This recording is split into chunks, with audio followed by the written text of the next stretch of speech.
Rabies vaccine నిల్వలు లేవు. కుక్క గరిస్తే ఇచ్చేటువంటి వ్యాక్సిన్ ఏదైతే ఉందో ఆ వ్యాక్సిన్ నిల్వలు లేవట. సెంట్రల్ మెడిసిన్ స్టోర్లకు అరకొరగా సరఫరా, కుక్క కాటేస్తే ప్రైవేటుకు పరిగెత్తాల్సిందే. ఎంత ఘోరం అండి ఇది. కుక్క కాటుకు మందు లేదట తెలంగాణలో, ఎందుకంటే వస్తలేదట, సప్లై లేదు.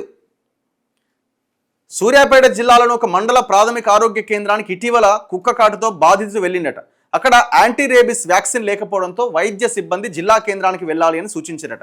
చేసేదేమీ లేక ఆయన ప్రైవేటుకు వెళ్ళి వ్యాక్సిన్ తీసుకుంటున్నట. ఆదిలాబాద్ రిమ్స్ ఆసుపత్రికి పెద్ద సంఖ్యలో కుక్క కాటు బాధితులు వస్తూ ఉంటారు. ఇక్కడ కొంతకాలంగా ఏఆర్వి సరిపడా లేకపోవడంతో పరిసరాల్లోని ప్రాథమిక ఆరోగ్య కేంద్రాల నుంచి టీకాలు తెప్పించుకొని సర్దుబాటు చేస్తున్నారు. ఏం దారుణం ఇది. ఇది దగ్గర ఒక 2 డోసులో 3 డోసులు తీసుకోవాలి తీవ్రతను బట్టి. మీరేమో కుక్కలు లేకుండా ఉండే పరిస్థితి లేదు, లేకుండా చేసే పరిస్థితి లేదు, వాటి మీద పర్యవేక్షణ ఉండదు. ఇలా గ్రామాల్లో సిచ్యువేషన్ పైసలు లేక మొత్తం ఆగమాగం ఉన్నాయి. కుక్కలు కోతలతో నిండిపోయినాయి గ్రామాలు ప్రజల కంటే ఎక్కువ.